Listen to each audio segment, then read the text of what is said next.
So here we are for another awesome episode of the Cowbell Extraordinary Every Day, the Cowbell Podcast. We're back, and tonight is very special because finally it's our first female recipient on the end of the microphone tonight. We'd like to introduce you, everyone, to Amy Hewitt. Now, some of you that may know Amy she's a vet from Victoria.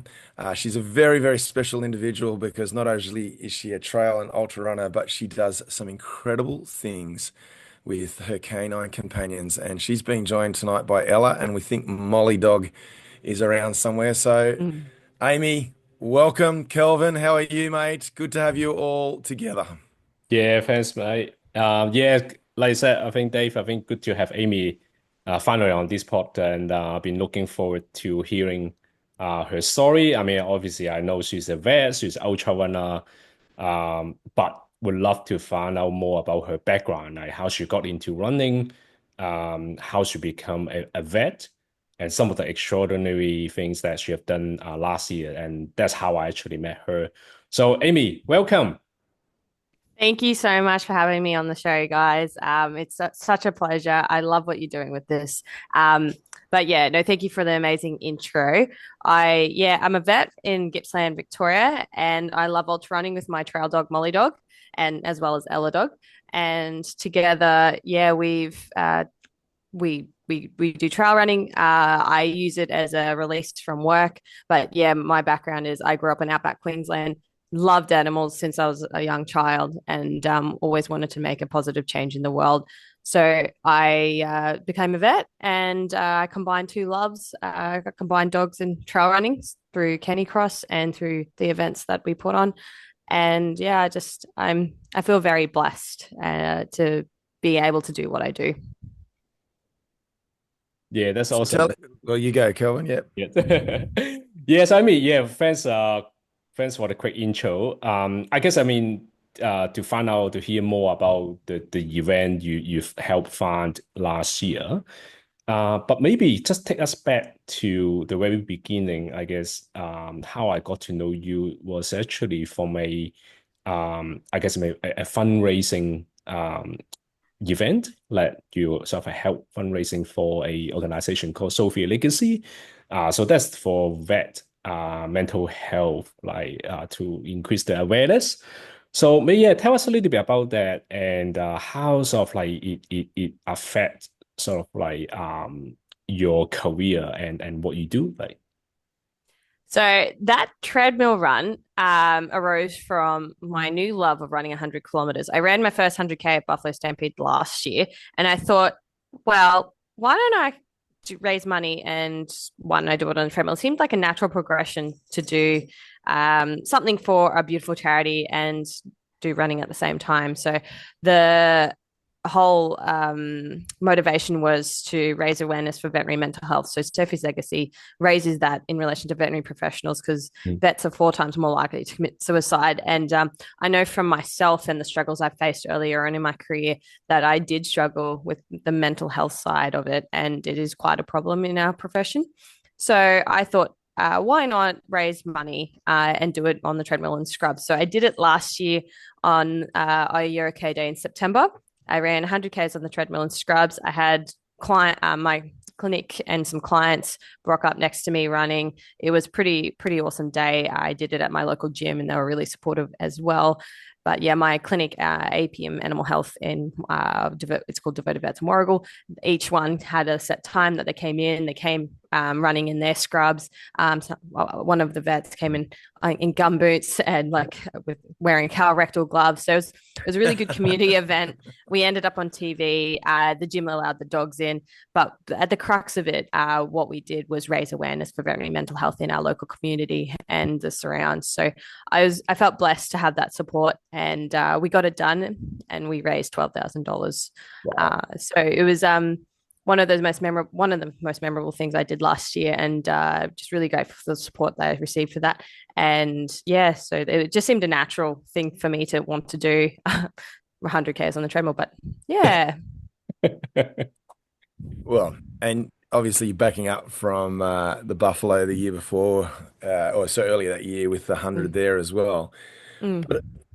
So I want to dig a bit deeper here. You've got two passions. You've got your passion for dogs and veterinary science. You've now got a passion for working within that space and helping people work through that. But then you've now brought running into that. How did all that come about? How did you bring those three pillars together to combine all of those? I guess it started at uni when I first started running. So I found it as like a release. Running is a really good way it brings me clarity and helps me process things on a day-to-day sort of thing.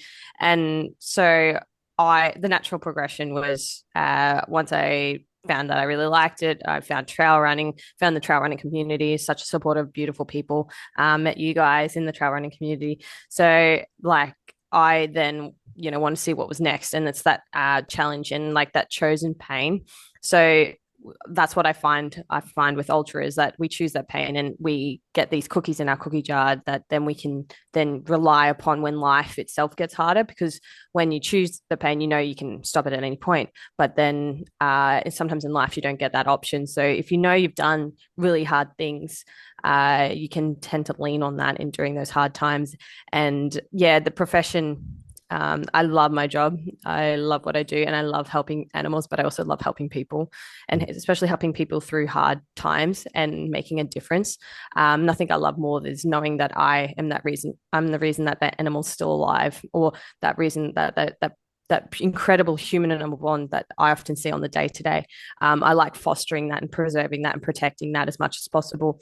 And I then encourage, because I see it with my own dog, how beautiful I can foster that bond with my own dog, my beautiful rescue dog Molly, and how we can develop that further on trail. So really trail running further cemented that bond between me and my dog. And then it kind of was a natural progression, and I wanted to share that with other people and promote canicross or dog trail running, because it's such a beautiful thing to be able to share with your dog and share those wild places with them. So that's kind of like how this is all coming together, I guess. But it was just through starting running and finding my feet on the trail, and sharing the trail with my beautiful dog Molly. That's good, Amy. And can I find out, can I hear from you, what was your mindset like when you were on the treadmill? To me, honestly, when I heard someone told me, Amy's gonna run 100K on treadmill, I thought, this is a joke. How can possibly someone can run on treadmill for 100K, right? For me, I can run maybe a few K maximum on the treadmill, because I can't help looking at the distance, and eventually I said, this is too boring. I can't keep running like this. Tell us through what's your your journey, what's your what you have gone through, what the up and down, how can you get through that 100K, and how long did it take you to finish that? Yeah, so it took me 17 hours and 50 minutes. But I did, as a vet, when I'm on call, I'll do a lot of my long runs either on the treadmill or around a track. Like the other day, I did 22 Ks around a lap, just doing laps. Because sometimes you never know when you're going to get called in. So I did a lot of training by myself on the treadmill, and I think my longest run was like 45 kilometers or something along those lines. And it was maddening. It drove me crazy during the training runs doing it. So much so to the point where I was like, I have to stop training on this treadmill before the treadmill run. But on the day, I had it's like, how do you eat an elephant? You just eat it bite at a time. It's like taking on ultra. Yeah, you just like one piece at a time, left foot, right foot. And just, I had such a wealth of people coming. My partner Harry was there the entire day, supporting me. But throughout the morning, I had people coming for interviews, people running next to me, friends doing 30 Ks next to me. I was never mentally bored on the day, which was excellent. I had a TV interview, I had a radio interview, and I had a newspaper interview. And I actually, my only injury from that run was I lost my voice because I kept talking so much. It definitely got hard. From the 70K mark, I was walking and I felt like my Achilles was about to go. And I also had a calf strain. So it was really tentative, like whether I would finish before midnight. But up until 11 o'clock at night, we had raised about $6,000. And my corporate company that I work for had a conference in Melbourne at the time, and they were following along throughout the day, asking for live feedback. So they said if I make it by midnight, which means I would have to start running again, they'll double the prize money. And I was like, let's go. So I got it done with 10 minutes to spare. So yeah, I ended up making them double the money. So I was like, this is worth, if I get injured, this is worth the 12 grand. So yeah, it was an incredible day, and just being able to raise that awareness for Sophie's legacy, but for the cause that they're promoting. Yeah. I mean, we've been fortunate since we've kicked this off to interview some extraordinary people. We'll keep using the word extraordinary because after all, that is our tagline. And no different to yourself, because this is what I'm trying to hone in on is everyone that we're speaking to has a different journey. And Kelvin likes to dig down in the analytics of things, which is good. And in terms of where it comes from, that the bond that you have with Molly Dog and the bond that you have with that connection. Explain a little bit about that to us, because not many people, I mean, people have dogs and people have pets, of course. And my children have just got a brand new puppy, and their bond it's amazing to watch it. But a bond with someone when you're actually running with them, and that bond that you have, tell us about that bond that you have.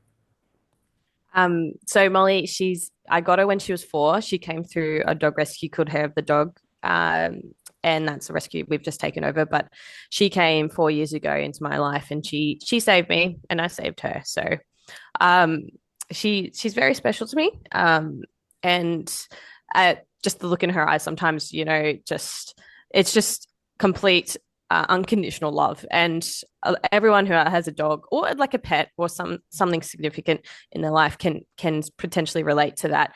But on the trail, like, I never taught her how to trail run. Like, I just took her out on a trail one time, let her off lead, and she just started running in front of me. And she was like, oh yeah, this is fun. And so that's kind of where that developed. But it's just that unconditional love that you see, and it's just complete. I don't know. It's such, like, when you hit flow state in a run, I liken it to, and you're running with your dog just in front of you, and then she looks back at you, is like, come on, human, move, hurry up a bit. We've got some more trail to see. It's just complete serenity, like that, just euphoria of flow state, and just to be able to share that with your 4-legged friend is pretty awesome. They can't voice what they want from life, but they can sometimes share it with looks and just a happy tail. But it's pretty special to be able to have that bond. I call them soul dogs. There's certain dogs that come into your life and they have that special connection, that unconditional love. But yeah, I'm very fortunate that I found her and she found me. That's so cool. You mentioned Kenny Cross there. For those who don't know what Kenny Cross is, and I'm fortunate that I've had a little bit to do with that side of things in another part of my life when presenting another film festival there. But can you tell us about what Kenny Cross is? And then can you tell us then how that has led you into what your journey is and your undertaking then is as an event director in your own ultra running event, which you can explain to us? So Kenny Cross, it's very big in the US and America. It's essentially trail running with dogs, and in its truest form, you have like specific harnesses, and it's kind of more of a flat kind of race. It's are there specific breeds for that? Any dog can technically undertake Kenny Cross, but some are more recommended than others, like your hounds, your border collies, like your pointers, your Hungarian Vishlers. You see a lot of them on trail. But any athletic dog can put on a harness and have a crack. Even your dash hounds, they do not too bad as well. If they like it, like I'll go into the event soon, but we had all walks of life, all breeds, being able to work towards their abilities on trail. But your usual athletic dogs tend to go towards the Kenny Cross side. But Kenny Cross is getting bigger in and around Australia and Melbourne. usually through the sled dogging associations. And there's Kenny Cross Melbourne too. It's a new division that's happening in and around Melbourne, and they're putting groups together. So I've always wanted to see what we can do and bring it to Australia more as well. So it's a very exciting space currently, and it's a beautiful way to get to see your wild places that are dog friendly. So Kenny Cross, essentially trail running with your dog, usually with a harness and lead, a specific type of harness that goes in around your hips, just to help load share. So I wanted to develop that more, and I've always wanted to, since knowing about Kenny Cross, I was like, why not do an ultra? So since taking on a dog rescue last year, we took on a Australia Hair of the Dog Rescue Inc. And one of our key fundraising event last year was the Barking Mad Ultra. So it's Australia's first dog ultra run. Last year we ran a few different races. We had the 2K, 5K, 10K, 20, and the 50K. And we had 5 people enter the 50K. 4 people enter the 50K, and 3 of them were women, 1 male. And the top 3 people who finished the 50K were women, which was exciting. And there was a dog who did the entire race called Doug. So he did the entire 50K. So it's amazing feats of endurance that our dogs can do that we don't always assume that they can, but it's amazing what dogs can do when they put their minds to it and when they have the training under their paws. So yeah. So what's the undertaking to get the Barking Mad Ultra, not only a running event with people, but with 4-legged friends up and running? I mean, it's hard enough trying to organise enough portaloos for people at an event. How do we do that? How do we incorporate it, and how do you get it passed? I'm intrigued, because how do you get it through the local authorities? Obviously, there's some restrictions about that. That seems incredible. Yeah, so we were super supported by our local council, the Bauble Shire. So initially I was like, I've never put on a race, don't know what the heck I'm doing. So please help everyone. So I just asked so many people for help and how to do this, and leaned on some people who are part of the team now who have already done races, like my friend Sally and my friend Laura, and they just sort of helped guide me into what I need to potentially do. And then the council. So this, until you go into it, you don't know what's involved in putting on a race until you're thinking the logistics, like you said, the portaloos, but all the permits, and you need sometimes 3 different permits. We had a parks permit, we had a council permit, we applied to see if we needed DECA, like a Department of Environmental and Agriculture permit, which we didn't, luckily. So they all need processes and usually take a couple of months to sort of process as well. So you kind of really have to make these plans well ahead of time. And we started planning in April.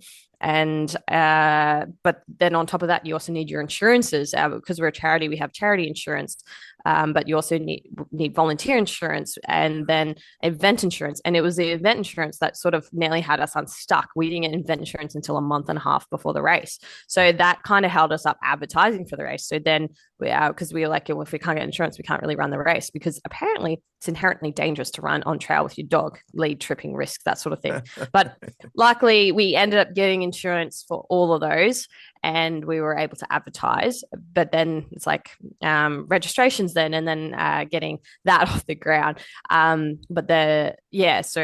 We were fortunate enough to have, so where the race is held is out at Ropey Reserve. It's one of our beautiful local trails. It's where Molly and I first started trail running together. So I thought it was kind of poetic in a way that we held the event there. And we had a great local involvement from the local community groups, like the Ropey Friends group, who helped us with volunteers as well, as it was trail clearing. So there's just so much that goes into an event. And is that a state park, or is that a national park? It's a state park on the edge of a national park. Yeah. In the Bauble Shire. So yeah, we were able to have dogs there. It's a beautiful local trail.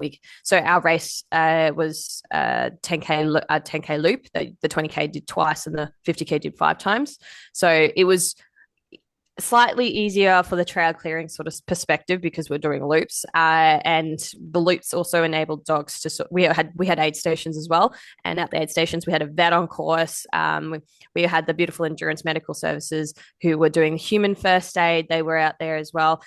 We had water points. My partner Harry made like kilometer markers, and at each kilometer marker we had a bin for poo bags because it was part of the mandatory gear to carry a poo bag. So it's just those little logistics, and dog water bottles and dog treats at the aid station. So just to keep them all going well. So, and I think it's what we're most proud of. We had no human or animal injuries on the day. Every dog and human respected each other's boundaries, and it came together luckily so well. And we're hoping to replicate that this year.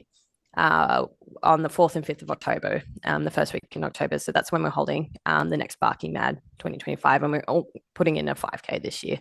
But yeah, it was a lot. And like the first day, because we do it over 2 days because we don't want too many dogs in the area at one point, because it's a state park, but you don't want to overwhelm your ecosystem, and you don't want to overwhelm the local residents with so much barking. So essentially, yeah, we have the more competitive day, the 10, the 20, and the 50K on the Saturday, and the 2K and the 5K on the Sunday, which is a bit more family friendly, where it's super accessible because it's along a flat rail trail. So people, dogs in prams, humans who need a bit more access can participate then as well. And it's more of a dog dress up. So there's like a dog dress up costume competition. So it's a more family friendly day on the Sunday, but we're just hoping to do that, but bigger this year. So it's really exciting.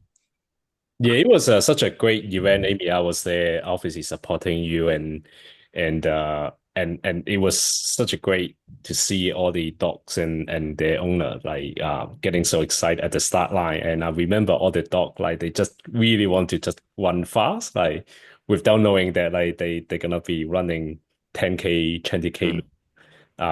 Yeah, so I think it's a great to see is a good turnout. And how many runner enter the race, Amy?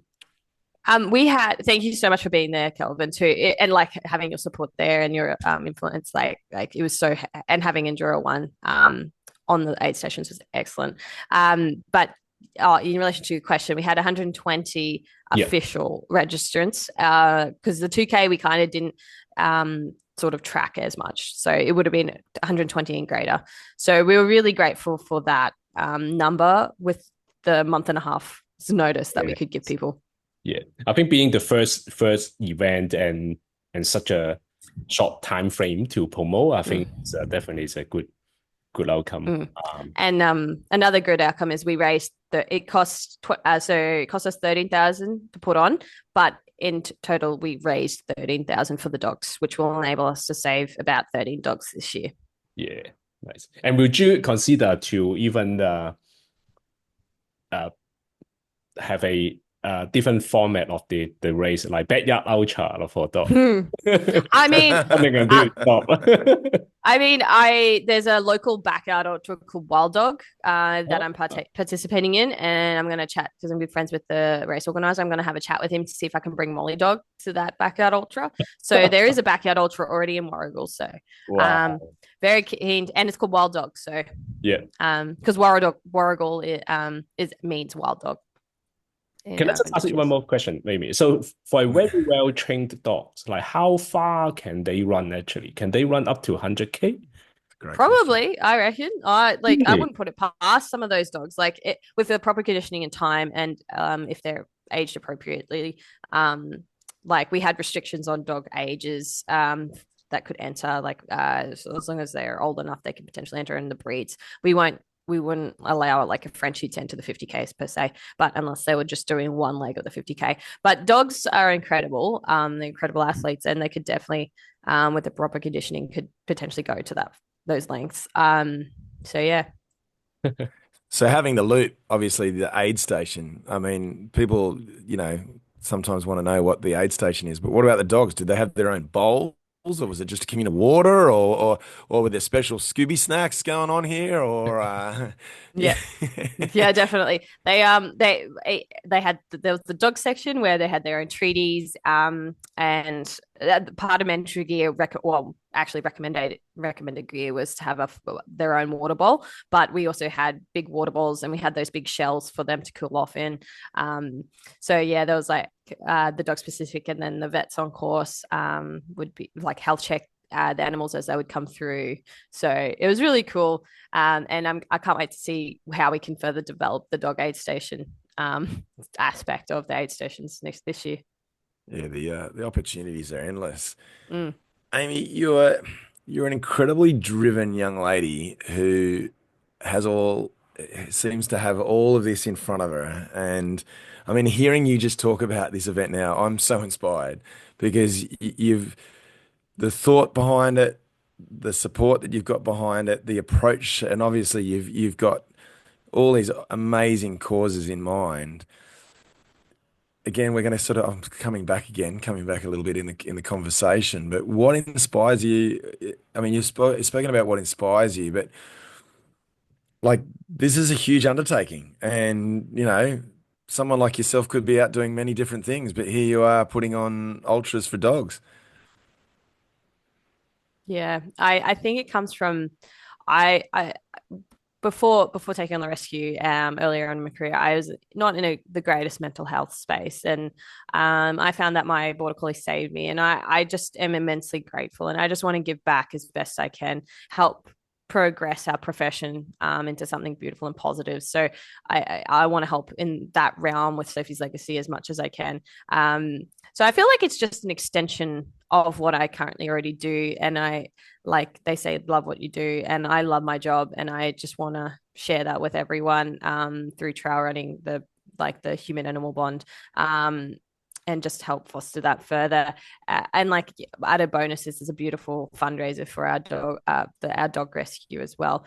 But yeah, there was definitely a deficit in the space, and I just wanted to fill it. And what a great way to do that is to raise money for charities. But I just feel at the reason why I do what I do is I just feel so immensely grateful, like for everything that I've been given, the blessings I've been given in life, and I just want to give back to the community as much as possible.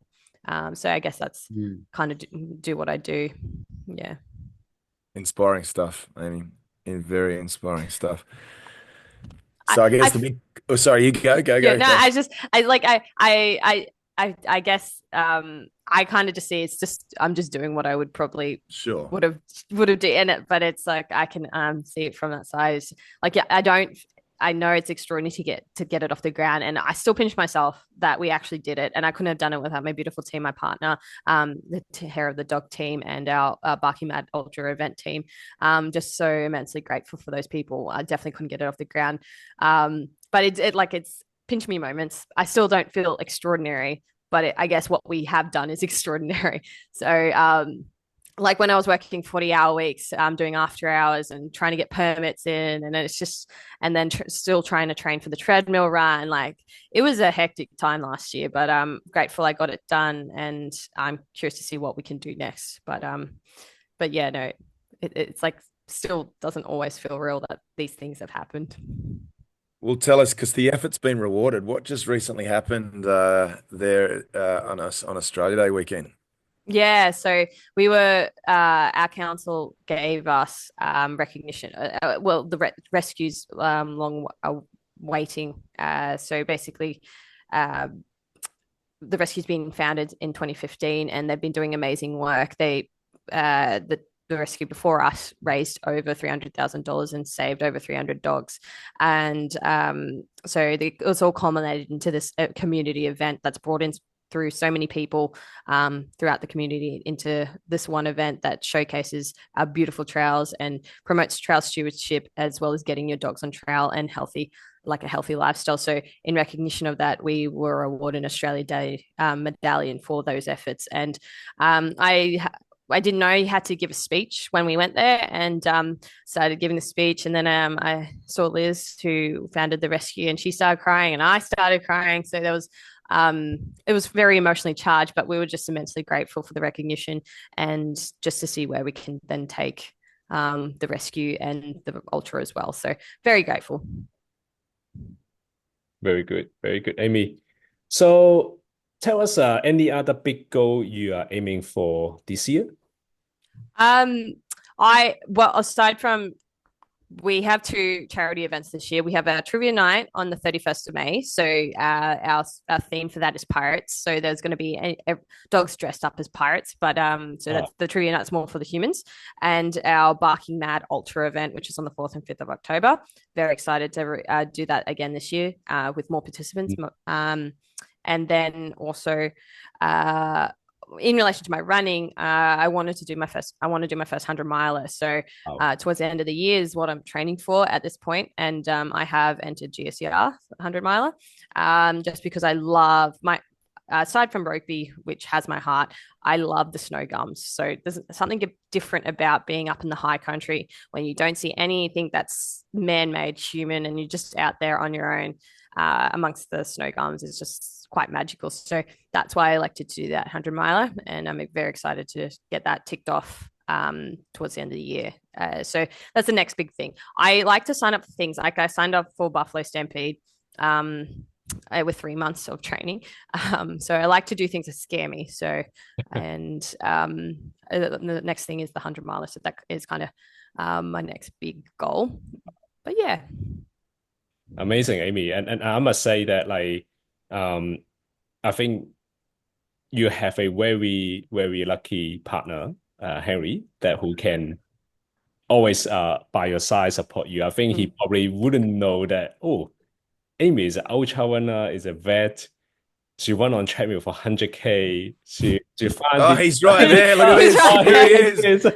He's hiding off screen. It's a very, very, let me put it this way, it's a very demanding role as a partner, I would say.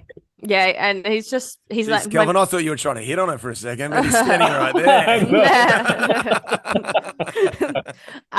there. So funny. Like we started dating within and within that first week, I did my 100K treadmill run. So he knows what he's got himself in for. But I honestly, Harry's been my right hand man since then, and just my Mr. Fix It. Like on Barking Mad Day, he actually handmade all the medals and the kilometer markers, which was so cool.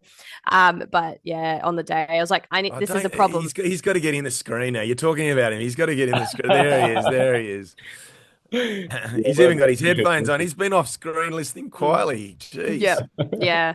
He actually got me this headphone set up. So just to make sure it's working well. But no, very grateful to have someone so supportive in the rescue. We actually met through the rescue, so he was part of the rescue before. So, well, then, question for Harry though: tell us a little bit about this special woman that's sitting next to you. Okay, cool. To me, Amy is everything, and she's just so incredible. When I met her, she had so many things planned with Barking Mad and with the treadmill run. So it really was very impressive to stand next to her and watch her achieve all these things. So I feel very special to have met her. I'm very lucky too. Yeah, we're just very, very, very lucky. And yeah, the people that are around us right now, we're very grateful to have as well, who are mentally supportive of us in the rescue and Barking Mad. So I love our group of people that are around us, and our crazy life with so many dogs. Sometimes we have 10 dogs just running around, like when we were looking after the doggos. So we also have a rescue pig. He identifies as a dog. So he came to the rescue last year. He's 15. He's a bit of a special little friend. He barks and fetches. So he's pretty cool. He does zoomies, but I don't think he's not a harness kind of pig, so he doesn't so he wouldn't be able to go on trail. And he's a bit old too, bless, because pigs don't tend to live past 14, so he's already up there. So, right. But he still has some life left in the old pig. But he's our life. I love our life. It's from the outside looking in, can be a little bit looking chaotic, but yeah, we're very grateful. Yeah. Right, this is awesome. This is how spontaneous and non-rehearsed this podcast is, because we didn't even realize that Harry was sitting off to the side there. He's always here. So. He's always there. We had Ella Dog and Molly Dog wandering around, but we've also got Harry there as well. That's incredible. No, sorry, you go. And like we're very excited because we're also Enduro One athletes. So thank you, Kelvin, for sponsoring us and what we do. And yeah, we're excited to continue that. But yeah, that's also something like I've never thought I'd be a sponsored person. I'm like, me. I'm like a back of the pack runner who like will have the pastry and take the fireball shot, like, like on top of a mountain. I never thought in a million years we'd be ever sponsored, or let alone putting on a dog event that is sponsored. So just immensely grateful for all our sponsors as well. I'm not sure. Like, can dog actually take? Can they consume honey? Dogs? Yeah. Yeah. Oh. We actually use Manuka honey as like a because it has antibacterial properties. We actually use Manuka honey in wounds and animals. There was this one dog that he ran into the side of a tractor, and he ended up having this massive open wound. So we were doing an open bandage. Anyway, I'm kind of going on a veterinary tangent. I do that quite frequently. Right. The coolest thing I've done as a vet is a chicken cesarean. But it lived. So I was about to wrap things up here, but we've got to hear this story. No, I'm just kidding. Yeah, I'm full of the random veterinary stories. It's quite a cool profession. No 2 days are the same. But yeah, that chicken lived. So that's my probably biggest claim to fame as a cool surgeon. Wow. But yeah. Well, that's going to be the best tagline for this introducing this podcast is wait till the end till you find out what happens to the chicken. Yeah. So we could talk to you, like all our guests, we could talk to you for a long time, because I'm intrigued to find out about some of the nuances that are involved in more about Barking Mad, and hopefully I'll be involved this year, and we can go forward with that. But we can't talk forever. But one thing we like to do here with all our guests is ask them, what would be your cowbell moment? What would be that extraordinary moment when you're coming into the finish line, or even if you're out on course and you hear that cowbell that gets you thinking about something special or something that rings true for you? I think it was probably the last kilometer in my 100K race. I had some people from work. This was at 11:40 at night. I was deep in the pain cave, had the headphones on. I think I was swearing it was a live feed too, so people were streaming in. And I was like swearing music that was like, I was just so deep in the pain cave. And I had Chris, who's part of the rescue, running barefoot he was in suit attire. He was running right next to me to run me home. And I just strict focus because I was trying not to vomit on the live feed. And when I finished that one and we got that done, that was probably and I was surrounded by some beautiful humans that are close to me. That was, and I knew I got that 12 grand for the charity. That was probably high up there with my cowbell moment. But also on the 2K on the Sunday after Barking Mad Ultra, after we realized, hell yeah, we've done this. We put on Australia's first dog ultra run, and no one died, no animals got injured. Just that like relief and knowledge that we got that done and we've started something. So the finish line at Barking Mad Ultra and the finish line on my treadmill run probably are up there, equal par as my cowbell moments. But yeah. Excellent. Wow. That's great. But yeah, we're releasing registrations for Barking Mad Ultra on the 28th of February. So in a couple of weeks' time. So people are keen. There you go. I was going to say, you took the words right out of my mouth. I was about to say, can you please plug your charities and the Barking Mad Ultra? And you just did that. So well done. Yeah, I think also, where can people donate if they're interested, by the way? Yeah. So they can look up Oz Hair of the Dog Rescue Inc. There's a donation page there, or Sophie's Legacy. They can directly donate to that charity as well. We will have in conjunction with the registration fee, you can donate with your registration fee as well. And what we've done with the registration fees that last year's, depending on which one you're entering, is cost a specific amount, and that it is equated to like a blood test for a dog or a dental for a dog, that sort of thing. So that monetary value is made like known to what you could potentially buy for the dog is equivalent. So yeah, that will be on the 28th of February through Race Roster. We also have an Instagram for the charity, Instagram and Facebook page for the charity and the race as well. So under Oz Hair of the Dog Rescue and under Barking Mad Ultra. I'm sure we can get those up in the bio on our own Instagram site as well. Thank you. That's awesome, Amy. Oh, one last question, Amy. I don't know, but can I enter the race? Oh, definitely. Good question. So you definitely can enter the race without a doggo. We had plenty of humans entering without a doggo last year. And what we also were trying to do a bit more this year, we did it a little bit last year, is getting the pound dogs from our local pound out there so people can walk with the dogs or potentially adopt them on the day. So, but yeah, feel free to enter without a dog and we can see if we can potentially pair you with a dog on the day. But yeah, That'd be awesome. yeah. Amy, Harry, Molly, Ella, it's been awesome having you on. So good to hear your story. And look, every story is extraordinary, but it's great to just hear your passion, hear your desire, hear your drive, and that's exactly what this is all about. Oh, it's been an absolute pleasure. Thank you so much for having me on here. It's just like extraordinary every day. Like that is it in the nutshell. And I love what you guys are doing with the podcast. I love the previous podcast. Truly inspirational people. And I can't wait to see who you have on the podcast in the future as well. And yeah, I love what you guys are doing as well. Thank you. Thank you, Amy. Thank you, Henry.